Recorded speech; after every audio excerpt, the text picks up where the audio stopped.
carta de Corintios, capítulo 2, versículo 6 al versículo 9. Vamos a estar tratando estos tres versículos.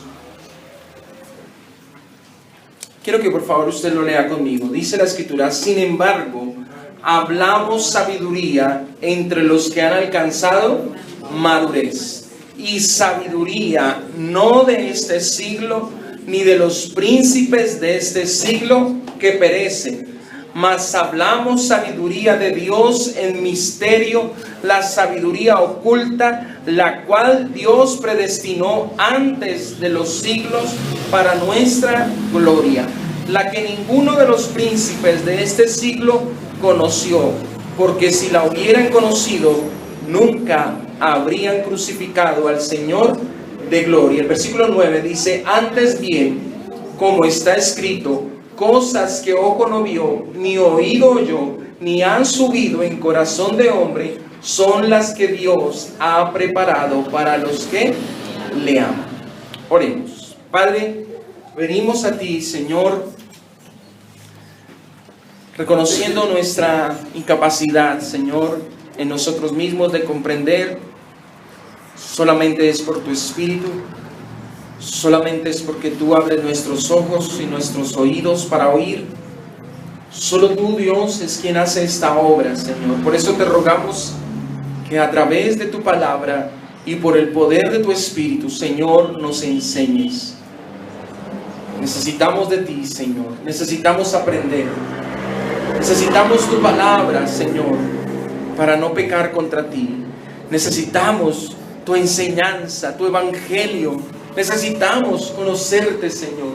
Por eso te rogamos que en esta mañana podamos conocerte a través de la palabra tuya. Que tu palabra en este día, Señor, nos dé vida. Que tu palabra en este día renueve nuestra mente para que sean transformadas nuestras vidas. Rogamos, Padre Celestial, que tú hagas resplandecer tu rostro sobre nosotros en este día a través de tu palabra y por el poder de tu Espíritu Santo.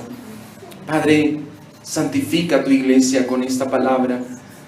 Edifica tu iglesia, Señor, sobre un fundamento firme como es Cristo, sobre el fundamento de los apóstoles y profetas, Señor, como dice tu palabra.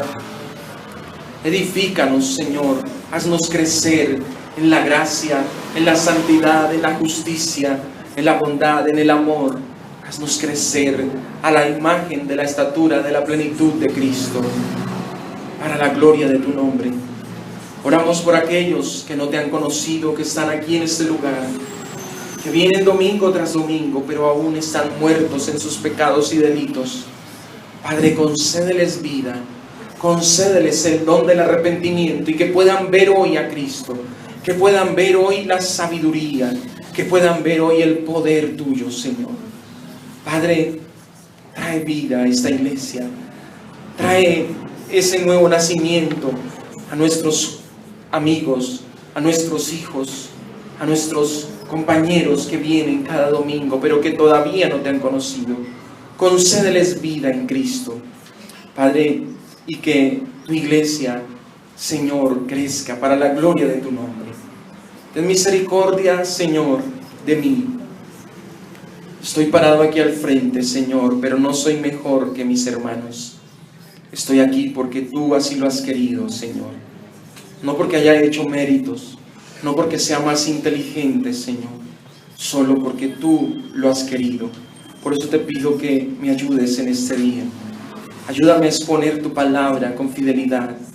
No me permitas decir algo que no está en tu palabra. Y ayúdame porque soy débil, Señor. Hazte fuerte en mi debilidad en esta hora. No para mi gloria, Señor, porque soy solamente un vaso de barro, sino para la gloria de tu nombre, Señor. Gracias te damos, Señor. Oramos en el nombre de tu Hijo Jesucristo. Amén. Amén. La palabra del Señor nos dice que el principio de la sabiduría es el temor al Señor, ¿cierto? El temor a Jehová es el principio de la sabiduría. El conocimiento del Santísimo, dice también allí el Proverbios 9:10 dice, el conocimiento del Santísimo es la inteligencia. Y el versículo 11 nos dice, porque por mí se aumentarán tus días y años de vida se te añadirán. Hoy vamos a hablar, mis hermanos, de la sabiduría. Pero hoy vamos a tomarlo desde la perspectiva que nuestro texto nos lo permite. Desde una perspectiva en la cual vamos a ver que nosotros no hemos hecho nada por ella.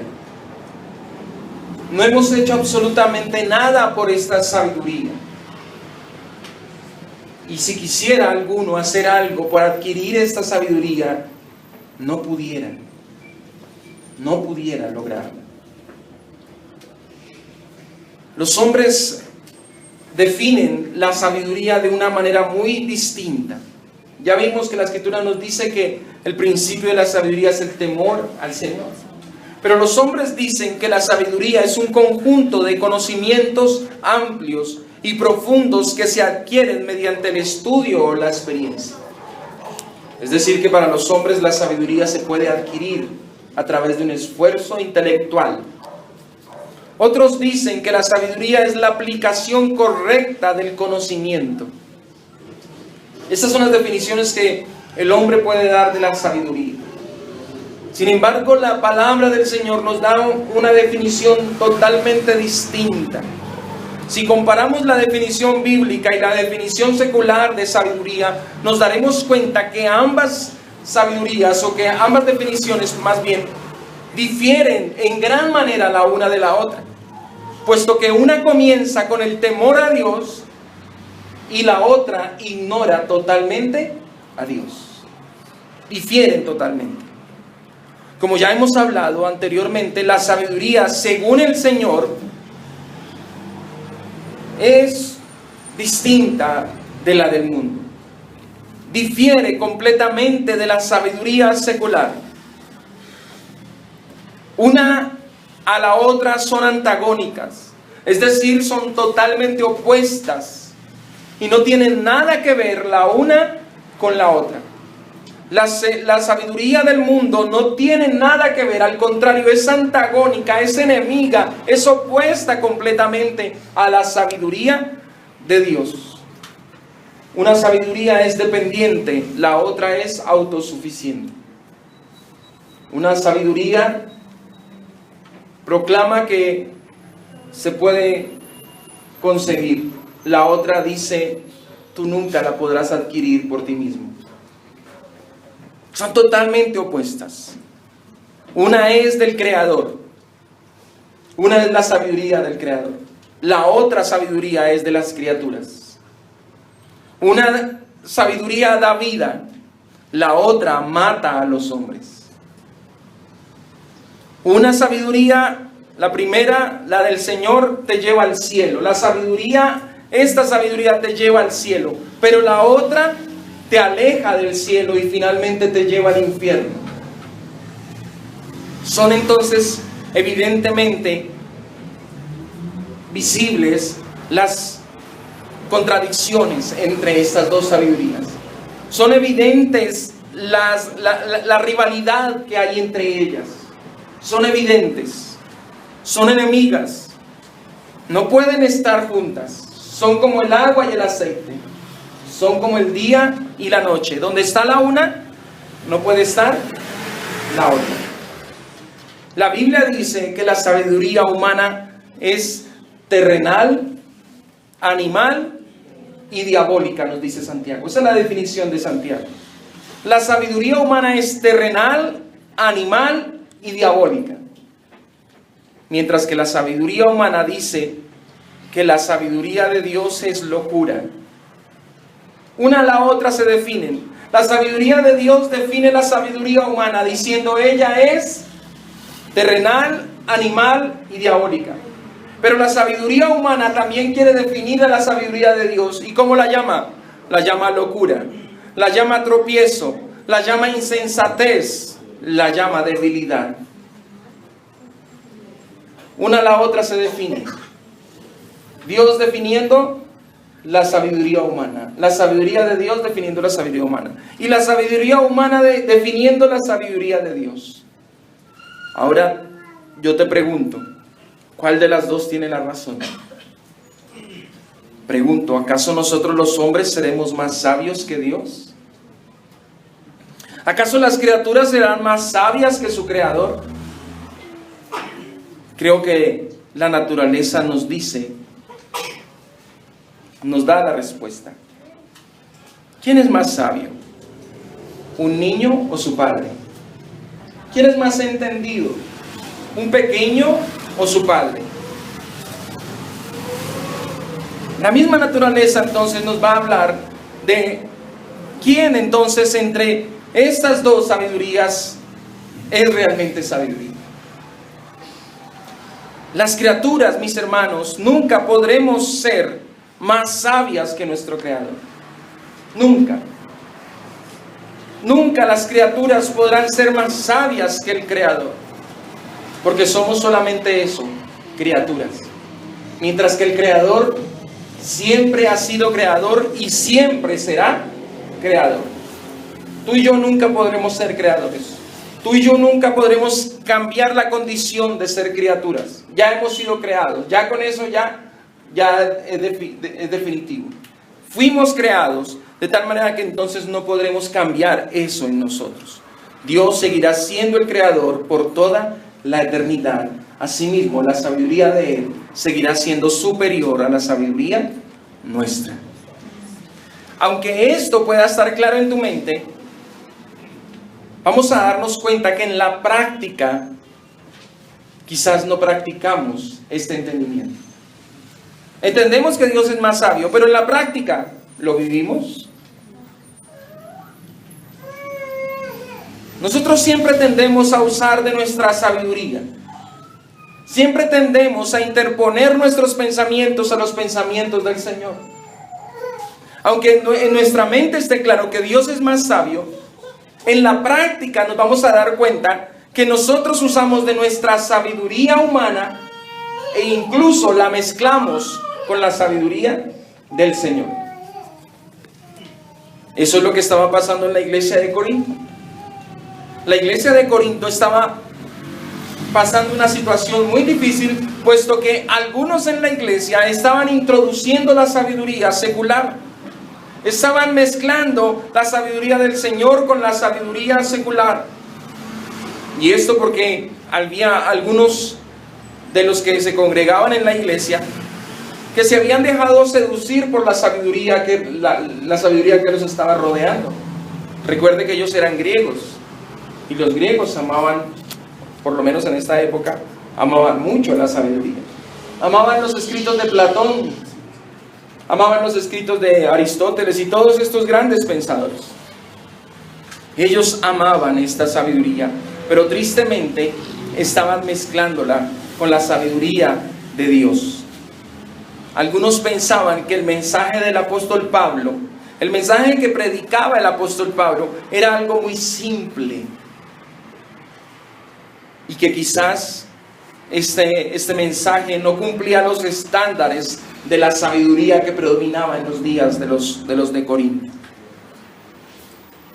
Ellos se habían dejado seducir y estaban pensando que era mejor ese pensamiento secular, que era mejor esa sabiduría, porque era aparentemente mucho más elocuente, porque aparentemente usaba argumentos fuertes, pero terminaba siendo, como el apóstol Pablo ya no lo ha expresado en los versículos anteriores, terminaba siendo esta sabiduría solamente ¿qué? Necedad. Esta sabiduría terminaba siendo necedad. Me pregunto yo, ¿acaso la iglesia en estos tiempos ha caído en lo mismo? Claro que sí. En el siglo XIX, después de la Reforma y después de los hombres aquellos hasta principios del siglo XVIII, en la época del pastor Charles Spurgeon, se comenzó a levantar un movimiento que hoy es conocido como el movimiento liberal, de la teología liberal o neortodoxia. Y este movimiento cayó en lo mismo que los de Corinto. Se dejaron seducir por el conocimiento secular, por la sabiduría secular. El racionalismo tomó fuerza. Entonces ahora todo había que evaluarlo. Lo que se había dicho por siglos, ahora se estaba estudiando. Ahora habían instrumentos por medio de los cuales poner en duda todo lo que nos habían dicho por siglos. Entonces el hombre comenzó a investigar y a darle culto a la razón por encima de la fe. Entonces todo aquello que no se pudiera comprobar de manera científica no era válido. Y tristemente algunos creyentes, algunos que decían ser cristianos, se dejaron seducir y comenzaron a cuestionar, ellos mismos comenzaron a cuestionar los milagros de la Biblia. Ellos mismos comenzaron a poner en duda la inerrancia de la Escritura, la fiabilidad de la Escritura. Y terminaron, como hoy lo podemos ver, si usted ha conocido a alguno, diciendo que la Escritura no es la palabra de Dios, sino que la Escritura contiene la palabra de Dios. Es muy distinto. El hecho de decir que la Escritura contiene la palabra de Dios, entonces lleva a pensar a los hombres que esta Escritura, toda ella no es la palabra de Dios, sino que está revuelta con palabra de hombres. Entonces la pregunta que yo siempre me he hecho es, ¿quién define entonces, según ellos, qué es palabra de Dios y qué es palabra de los hombres?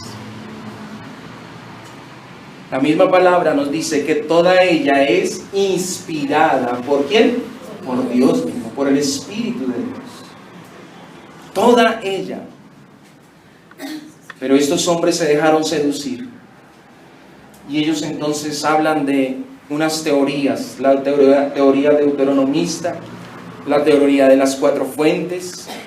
Ellos inclusive, como el señor Bullman, llegó al punto de decir que había un Cristo histórico y un Cristo que era solo mito. Y él habla de la desmitificación de Cristo. Es decir, que Cristo sí existió, pero no todo lo que dice ahí. Inclusive se atrevió a decir que Cristo no resucitó, sino que Cristo resucita en los corazones de los hombres, que resucita en la comunidad, que no hubo una resurrección física. Y todo esto porque la sabiduría humana los sedujo. La sabiduría secular sedujo, y la iglesia siempre se ha visto atacada por la sabiduría secular. Ahora, el problema no es la sabiduría secular. El problema es que nosotros la adoptemos. El problema es que nosotros la abracemos. El problema es que nosotros la aceptemos y la hagamos como válida. Hay una sola sabiduría, como vamos a ver hoy. Hay una sola sabiduría que realmente es sabiduría. Las demás sabidurías son necedad. Así nos lo pone la Escritura. El Señor dice que solamente Él es sabio. Y si hay hombre sabio, tiene que ser sabio ¿en quién? En el Señor. Fuera de Dios no hay sabiduría. Fuera de Dios solo hay necedad. Pablo entonces nos va a enfatizar tajantemente que la sabiduría que se ha dado a la iglesia es la sabiduría dada por Dios. Porque si hay una sabiduría dada a la iglesia, hasta los versículos anteriores del capítulo 1 hablamos de la sabiduría del mundo, de la necedad, pero aquí el apóstol Pablo nos va a llevar a decir que sí hay una sabiduría. Él comienza este texto diciendo, sin embargo. Es decir, Pablo dice, aunque yo no use palabras humanas, como nos lo dicen los textos anteriores, aunque yo estuve con ustedes con debilidad, con temor y temblor, quiero decirles que aunque yo estuve con todo eso, aunque yo no usé de la sabiduría humana, yo quiero decirles que sí hay una sabiduría en la iglesia. Sí hay una sabiduría para el pueblo de Dios. Hay una sabiduría que es superior a la que ustedes, Pablo les dice a los corintios, a la que ustedes creen que es sabiduría. Hay una que es más grande, hay una que verdaderamente es sabiduría, hay una que es realmente poderosa. Se estaban dejando seducir por la sabiduría. Pero Pablo les dice, no sean necios, porque esa sabiduría es necedad. Quiero mostrarles la verdadera sabiduría de Dios. Quiero mostrarles realmente que hay una sabiduría mayor. Pablo les dice, el hecho que nosotros no usemos esa sabiduría secular no significa que no seamos sabios.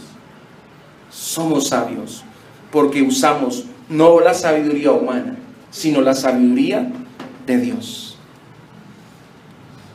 Si yo uso la sabiduría humana, termino siendo necio para con Dios. Pero si desecho la sabiduría humana y tomo la sabiduría de Dios, realmente ahí sí soy sabio. Realmente ahí sí seremos sabios. Pablo entonces nos va a describir esta sabiduría. Y usted y yo, mi hermano, nos vamos a dar cuenta, espero usted pueda salir de este lugar con un sentimiento en su corazón profundo de que usted y yo no debemos envidiarle nada a la sabiduría humana. De que usted y yo, mi hermano, no tenemos nada que tomar de esa sabiduría que está allá afuera. Que usted y yo no tenemos que avergonzarnos de la sabiduría de Dios, porque realmente esa sí es sabiduría.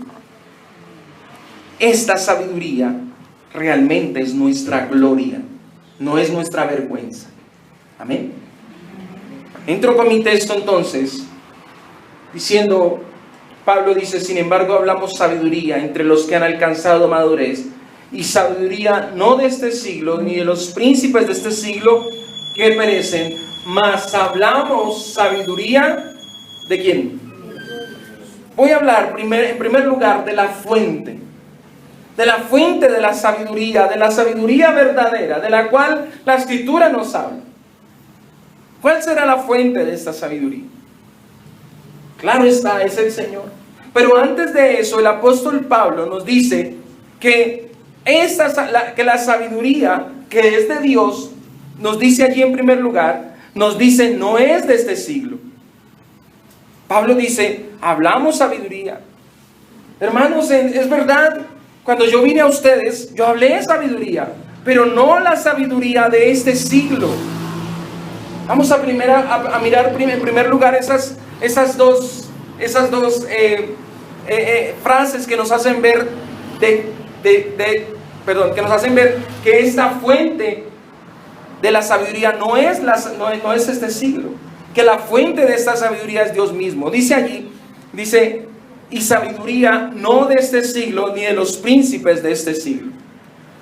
Pensemos por un momento qué significa la palabra siglo dentro de este contexto y dentro del contexto de la Escritura. De este siglo. La palabra del Señor nos habla de este siglo.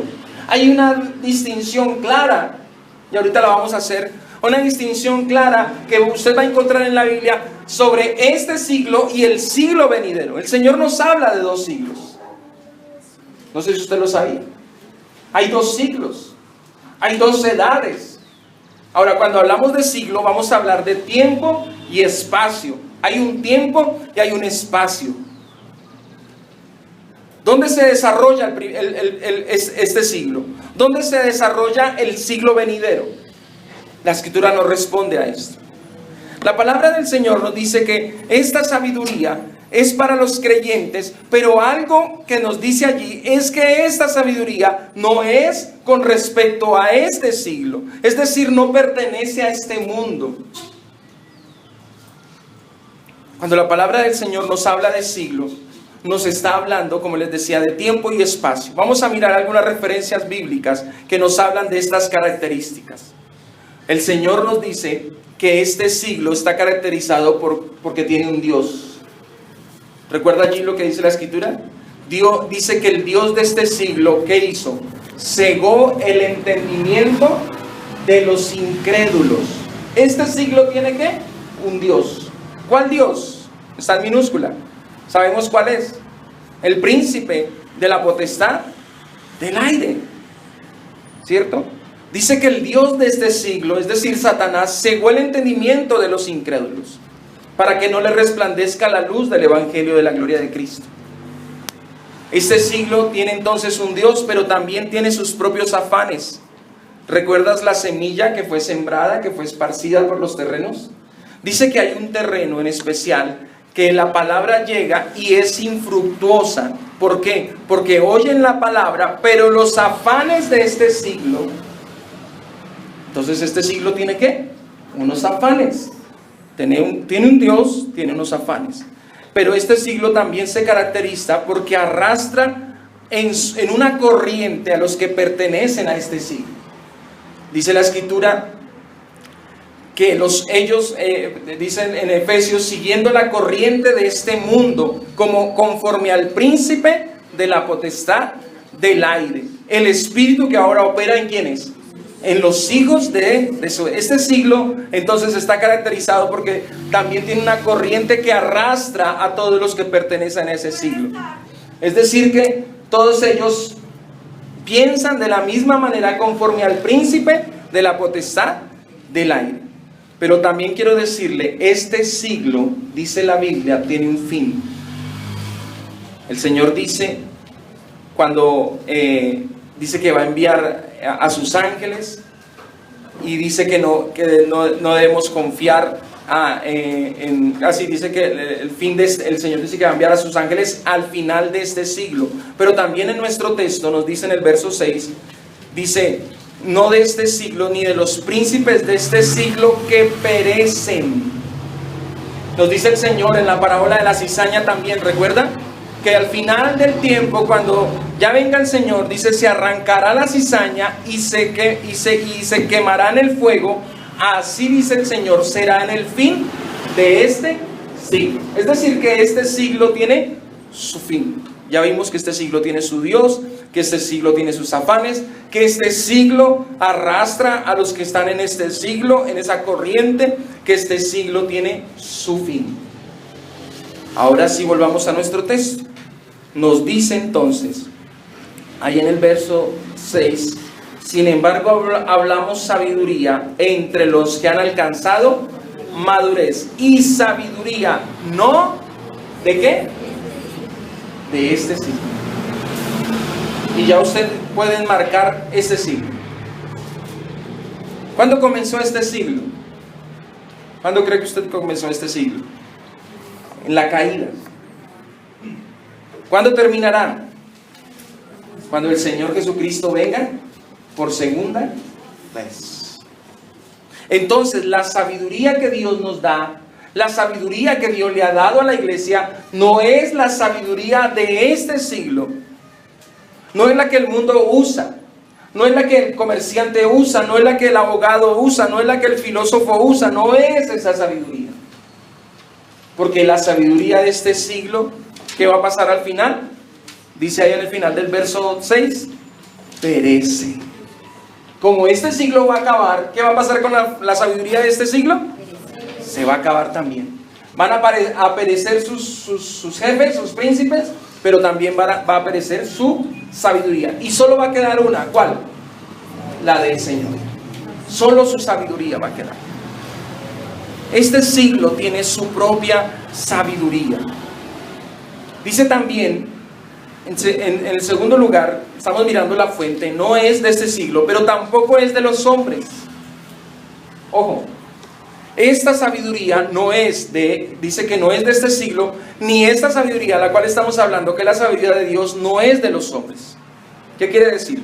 Esta sabiduría que se le ha dado a los creyentes, no pertenece a los hombres, es decir, no puede venir de los hombres, no puede venir de un corazón pecador. Jóvenes, ustedes que estudian, ustedes que quizás están comenzando en la vida y creen que quizás han adquirido cierta sabiduría, quiero decirles, la sabiduría, ojo, la sabiduría que permanece, la sabiduría que da vida, esa sabiduría no procede de ustedes.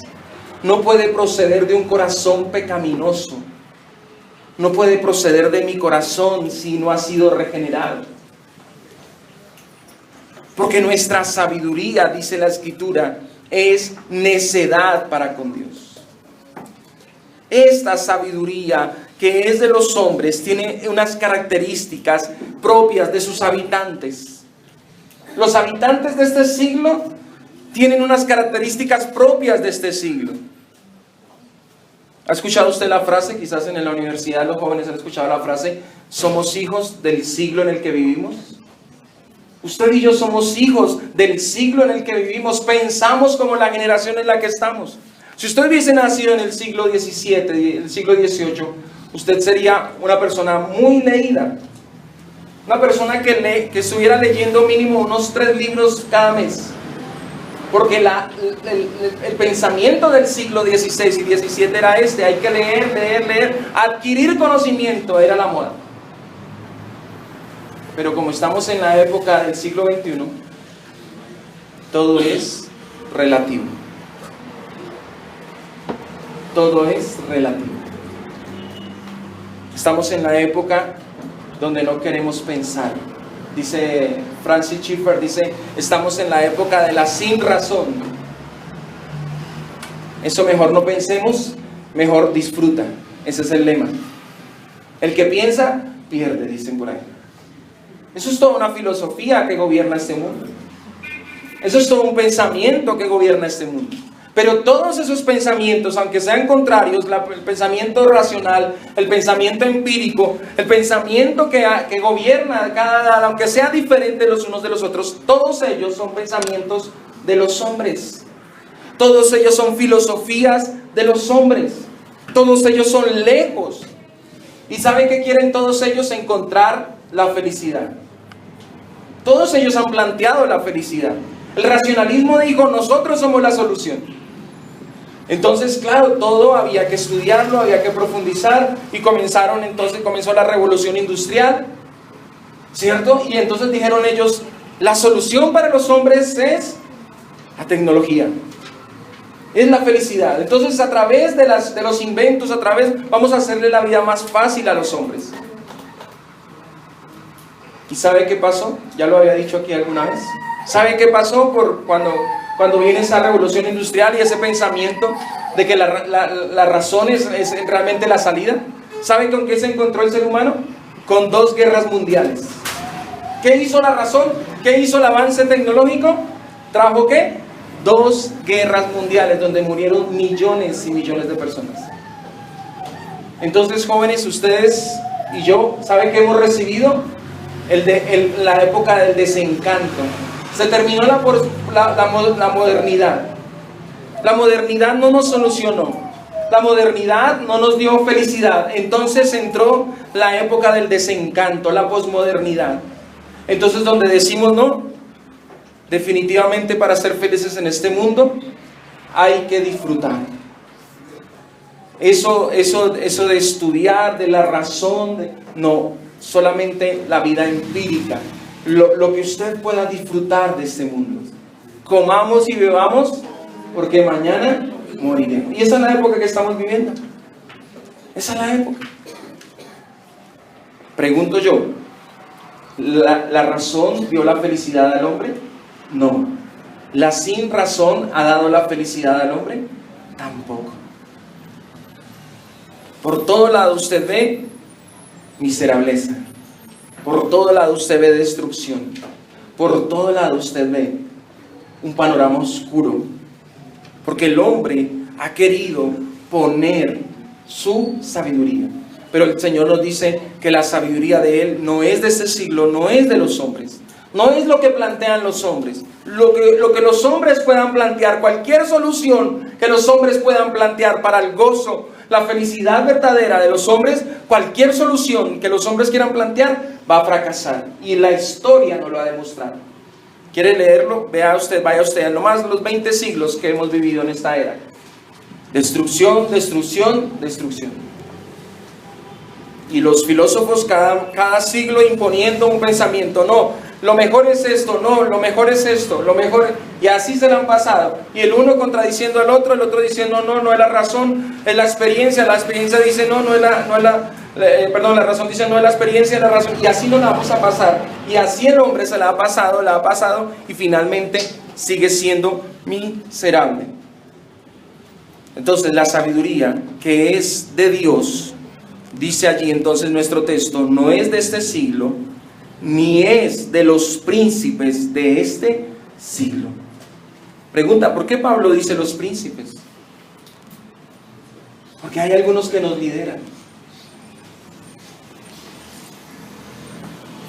Nos están liderando, mis hermanos. El hombre siempre ha sido liderado y hay unos que van al frente de nosotros. Tristemente los líderes que tenemos hoy en día son cada día más relativos. ¿Saben quiénes están liderando hoy a los jóvenes? Los youtubers. Esos son los que están liderando a los jóvenes. Los youtubers.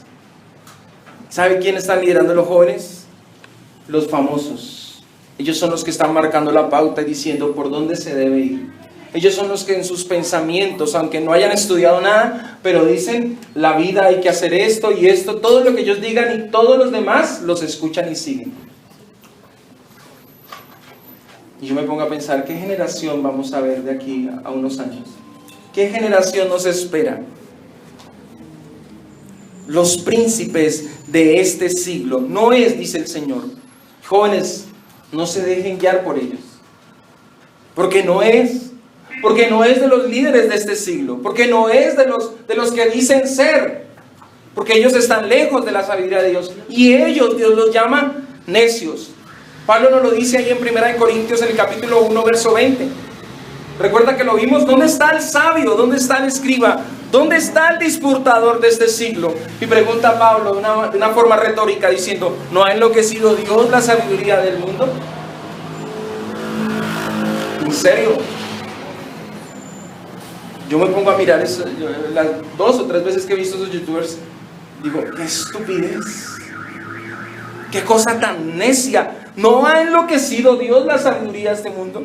De verdad, qué cosa tan necia pueden decir en esos canales. ¿Y sabe cuántos los escuchan? Millones, miles los ven. ¿No ha enloquecido Dios? ¿No es insensatez para con Dios? Es insensatez, mis hermanos. La sabiduría de este mundo, dice allá en el capítulo 3, verso 19, es insensatez para con Dios. Pues está escrito, Él prende a los sabios en su astucia. ¿Quién es más sabio? ¿Ellos que se creen sabios o Dios que los prende en su astucia?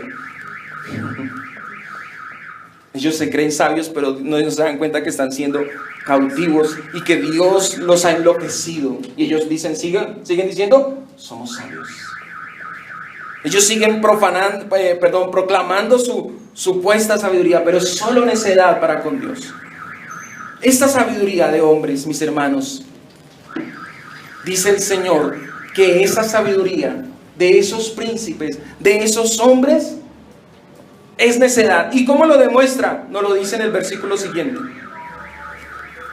Dice en el versículo 8, dice, la que ninguno de los príncipes de este siglo conoció. ¿Por qué? Porque si la hubieran conocido, ¿qué hubiesen hecho? Nunca habrían crucificado al Señor de gloria. Ah, pastor, pero es que usted está hablando ahí es de Poncio Pilato y de todos los demás príncipes de ese siglo. No, porque si Jesucristo hubiese vivido en esta época, ¿quiénes lo hubieran crucificado? ¿No serían los príncipes de este siglo, los jefes de este siglo, los que gobiernan y dicen ser sabios en este siglo? Igual lo hubieran crucificado, mi hermano. Todos los jefes, todos los que piensan de manera contraria, todos ellos, si estuviera en sus manos, todos ellos hubiesen crucificado juntos a Cristo. ¿Quiere leerlo conmigo? Vaya por favor al Salmo capítulo 2.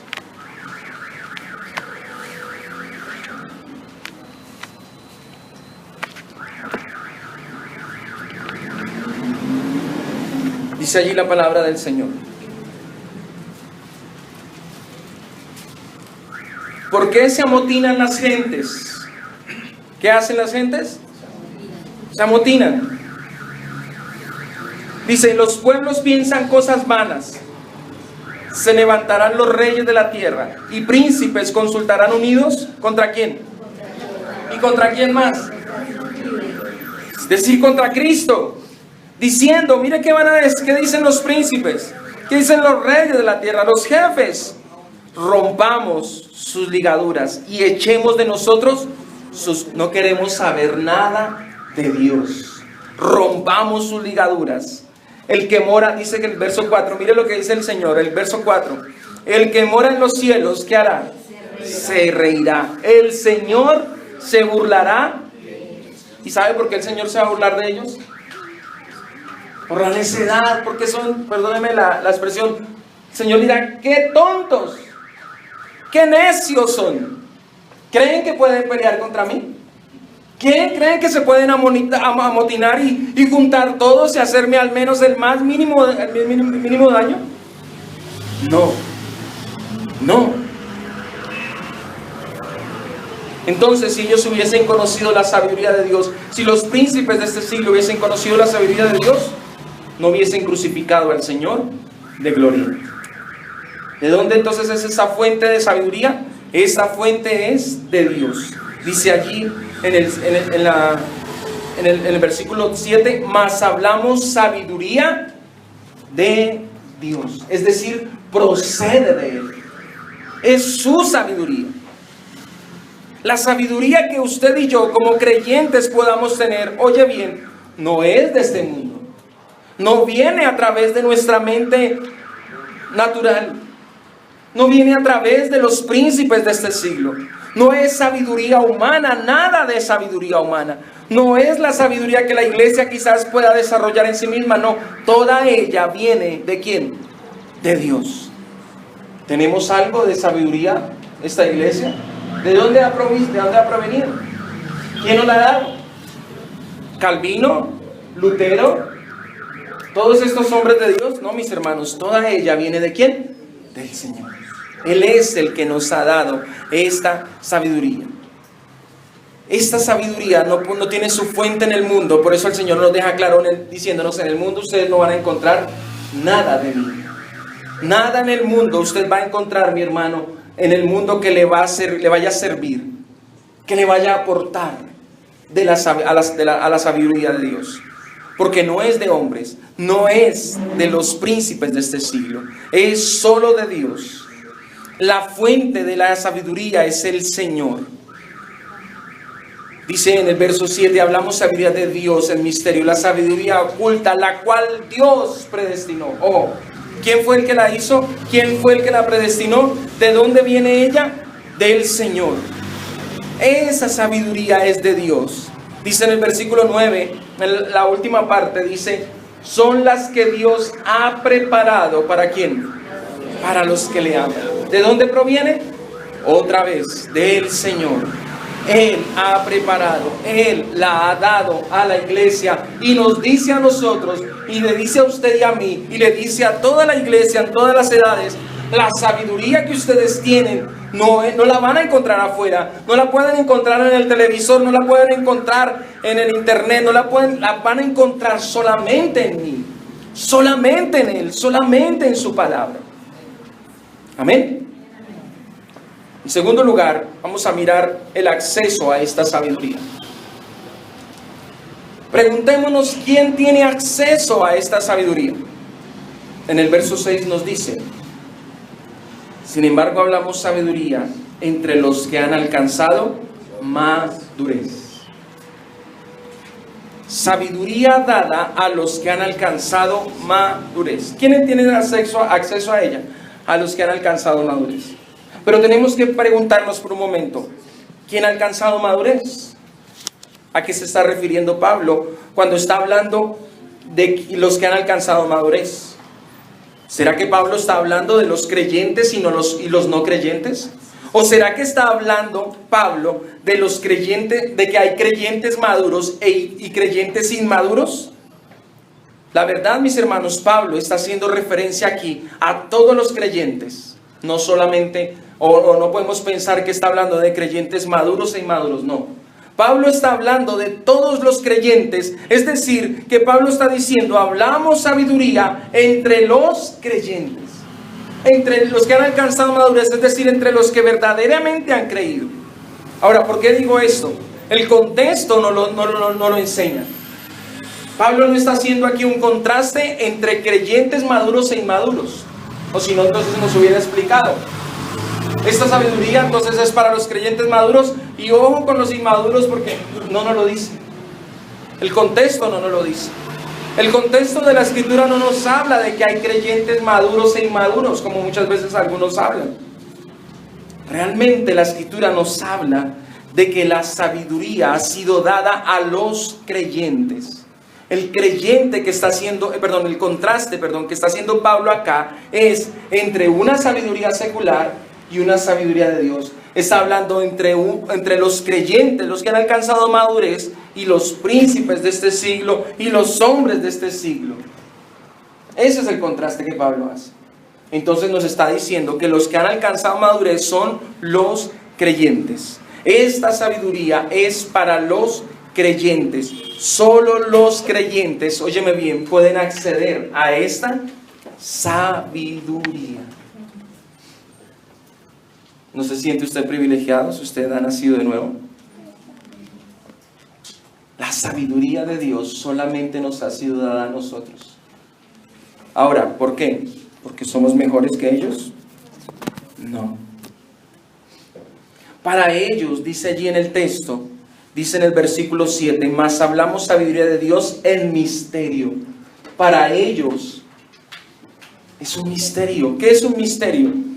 Es algo secreto a lo cual ellos no pueden acceder. Piensen eso. Esas personas allá afuera, esos intelectuales, esas personas súper inteligentes de este mundo, hay algo que es tan secreto que ellos no lo pueden ver. Y ellos están estudiando el cosmos, ellos están estudiando, ¿cierto? Todo el sistema, están estudiando física cuántica, están estudiando, y ellos no pueden verlo. Hay un secreto que ellos no lo pueden ver, pero usted y yo lo hemos visto. Sabiduría oculta, dice también allí. La sabiduría oculta, es decir, el Señor les ha escondido a ellos. La sabiduría oculta, a ellos les fue escondido a esta sabiduría. Y el Señor se las ha mantenido así. Y ellos siguen estudiando, y ellos siguen profundizando, y ellos dicen, nosotros somos los estudiosos, los sabios, y hemos entendido. Pero resulta que hay una sabiduría que ellos no la ven, no la entienden, está secreta. Y Dios se la dio, ¿sabe a quiénes? ¿Saben qué dice el Señor a quién se las dio? Se las dio a los niños. ¿Quiere leerlo conmigo?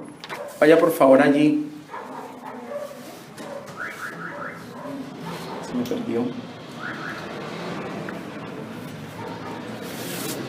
A ver si encuentra aquí el texto. Sí, Mateo 11, 25 y 26.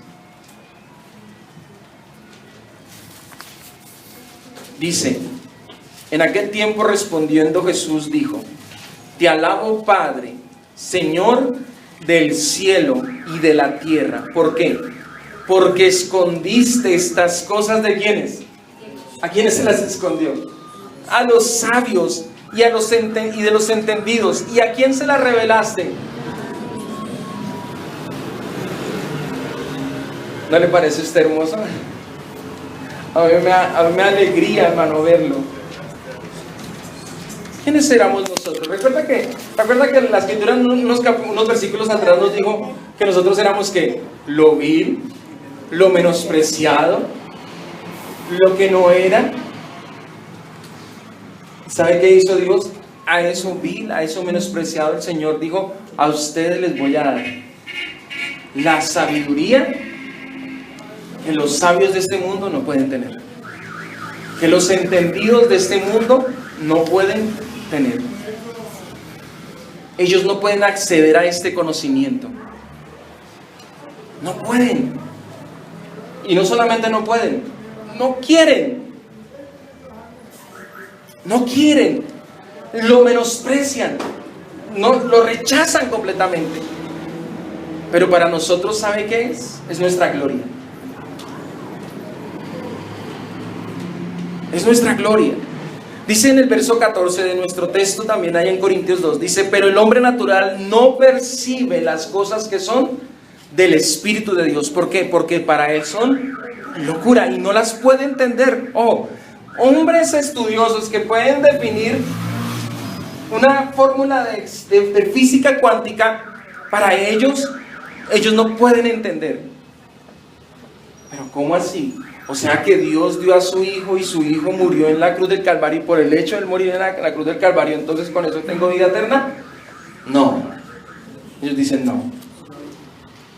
Pero usted y yo vemos esa misma sabiduría y decimos, gloria al Señor, porque dio a su Hijo, y gracias, Padre. Ellos no la pueden entender porque se ha de discernir como espiritualmente. Los no creyentes no la pueden alcanzar, para ellos es inaccesible. Haga de cuenta, es una información secreta que ellos no pueden acceder con toda su ciencia, con toda su sabiduría, con todo su entendimiento. Ellos no pueden acceder, no pueden llegar a ella. Pero el Señor les dio el camino a los niños. El Señor les dijo a los niños, vengan ustedes, a ustedes sí les voy a enseñar. Es decir, ¿y por qué a los niños? Porque los niños se dejan, ¿qué? Enseñar. Porque los niños les dice usted, venga, mire, esto es así. De paso me estoy adelantando. ¿Sí ve cómo debemos ser usted y yo? ¿Como quién? Como niños. Dejándonos, ¿qué? Enseñar. ¿Por quién? Por el Señor. Por el Señor. Dejándonos enseñar por Él. Sus santos, mis hermanos, los escogidos, somos los privilegiados. A nosotros nos ha sido dado el acceso a esta sabiduría. Dicen, mira lo que dice en el verso 9.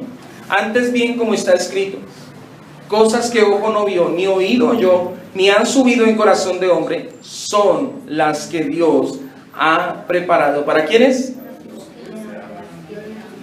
Si usted ama al Señor, eso es para usted. Es para nosotros, mi hermano. Ojo no vio. ¿Qué hacen los científicos? ¿Qué usan ellos para hacer ciencia? Sus ojos. Ellos investigan, miran sus aparatos, miran los telescopios, los microscopios, miran y buscan, y buscan, y buscan, y buscan. Pero ellos no ven. Teniendo ojos, no ven, dice la Escritura. Ni oído oyó. Han oído, han escuchado tantas conferencias, han escuchado tantos expositores, han escuchado tanto, pero no oyen el Evangelio.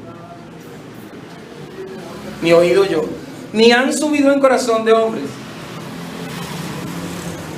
¿Qué hacían los filósofos en la antigüedad? Se ponían a pensar y a meditar, y de sus ideas, ¿no? Sacaban todo, filosofaban, y luego escribían y sacaban. Pero todo eso que les subió en su mente y su corazón, nunca les subió esto. Nunca se les hubiese ocurrido que Dios enviara a su Hijo para dar vida a los muertos. Nunca se les ocurrió, nunca se les pasó por la mente una obra tan grandiosa. Como yo he dicho muchas veces, yo creo que la Escritura es la palabra de Dios, porque a ningún hombre se le hubiese ocurrido una historia tan maravillosa, una obra tan grandiosa. Ninguno de los hombres hubiese podido hacer esto. Los dioses que los hombres han creado, ¿usted se ha dado cuenta? Son malos, son perversos, son dioses egoístas, arrogantes. Pero el Dios de las Escrituras, hermanos, no es como los hombres, no es como nosotros. Es un Dios maravilloso, un Dios que ha hecho cosas grandiosas. Amén.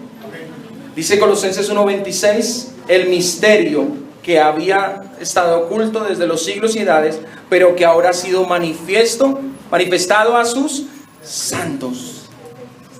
El Salmo 25:14 dice, la comunión íntima de Jehová es con los que le temen, y a ellos hará conocer su pacto. A ellos, es para nosotros, es para los que creen, es para sus hijos. Amén. Termino diciendo, mis hermanos, el Señor ha querido compartirnos de su sabiduría para que usted y yo seamos como el Señor. Para que usted y yo tengamos de esa sabiduría, para que usted y yo podamos relacionarnos con el Señor.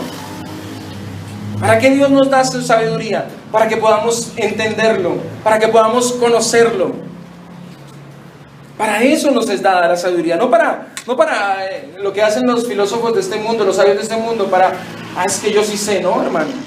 La sabiduría que Dios te ha dado a ti y a mí nos ha dado para poder relacionarnos con Él, para poder entenderlo. ¿Recuerdas lo que dice Jeremías 9? En el versículo 24, 25. No se alabe el sabio en su sabiduría, ni el rico en su riqueza, ni el valiente en su valentía. Mas alabes en esto si hubiesen de alabar. ¿En qué? En conocerme y entenderme, que yo soy Jehová, que hago misericordia, juicio y justicia en la tierra. Estas cosas quiero, dice el Señor. ¿Ha de gloriarse usted en algo, hermano? Ha de gloriarse en conocer y entender quién es Dios. Es lo más hermoso. Te alabo, oh Padre, del Señor del cielo y de la tierra, porque escondiste estas cosas de los sabios y entendidos y las revelaste a los niños. Sí, Padre, porque así te agradó. Amén. Vamos a orar, hermanos. Padre, te damos gracias en esta hora. Gracias por tu palabra, Señor. Gracias porque nos despojas de toda sabiduría humana, aún de la propia, de la que podamos pensar que podemos tener o podemos alcanzar por nosotros mismos. Y nos das de tu sabiduría a los niños, a los insignificantes de este mundo, a los que no son, a lo vil, a los que el mundo quizás no premia. Nosotros no somos sabios en nosotros mismos, Señor. Es la sabiduría que tú nos has dado. El Evangelio de Jesucristo es nuestra sabiduría, es nuestra gloria. El Evangelio de tu Hijo, Señor, es nuestro gozo, es nuestra corona. Padre, conocerte es nuestro mayor deleite. Conocerte es nuestro mayor premio. Nuestra mayor bendición es conocerte, Señor. Que nos hayas dado el entender, el ver, que nos hayas dado el oír, porque ellos teniendo ojos no ven y teniendo oídos no oyen, pero tú por tu gracia y misericordia nos has dado el ver, el entender, el oír, Señor, y por eso estamos hoy aquí, porque a ti te ha placido, Señor. Padre, gracias te damos. A ti sea la gloria, la honra, la alabanza y la adoración, Señor, en Cristo Jesús. Amén.